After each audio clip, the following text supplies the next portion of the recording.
Okay, so what I'd like to do now is we've sort of unpacked and unfleshed everything. We don't quite know in great detail who each of these leaders are, or what this mark of the beast exactly is, but it all starts with a one world power.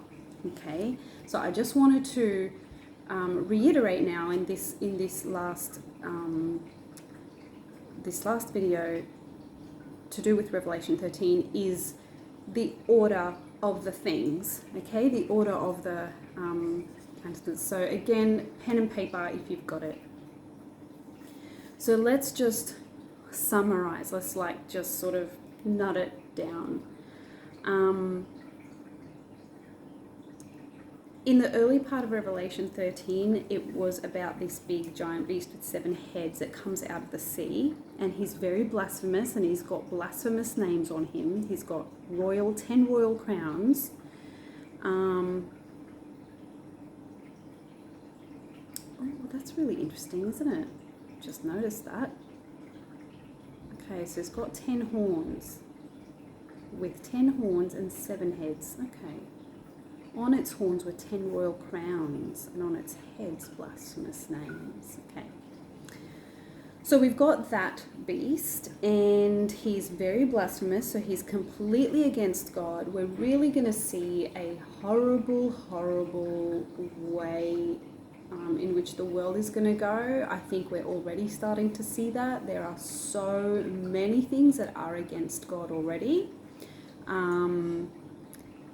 They are causes, they are general human belief systems that everyone seems to agree on, like everyone just seems to just take for granted that the universe gives us our things, our achievements. That has become really universal. It doesn't seem to matter who I speak to, they will refer to the universe. We are so thankful for the universe, and that goes against God, because he created the universe. So the universe in and of itself doesn't have any power. But there's this general belief out in the world, no matter who you speak to, they will refer to the universe. So we already see a world that is at the crux of it all against God. So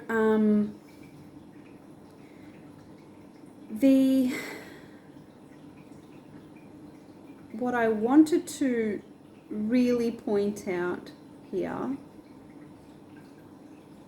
is that we know it's a world power because it's a beast with 7 heads. And so the 7 heads with horns and crowns, they're like 7 rulers or 7 kingdoms that are working in unison. They are all against God. They are all blasphemous. And particularly the one that sort of went away but came back, everyone's following him in amazement, like they're going, wow, look at them. Maybe it's a country that rises up, and everyone's amazed. So, and this beast of many leaders is in unison, leading the whole world. So that's what I understand from Revelation 13 absolutely comes first. So, I personally believe that we are living at the beginning of it all. I think that there's a bit of confusion out in Christendom right now. I've seen sort of online comments saying, no, we are living the end times. I think we're at the beginning of the end times. I don't like calling them the end times because I believe differently. But I now believe differently. I think we are definitely at the beginning of it. So when we go to Matthew 24, which is one of my favorite chapters to just always turn to because Jesus made it so very clear in Matthew 24.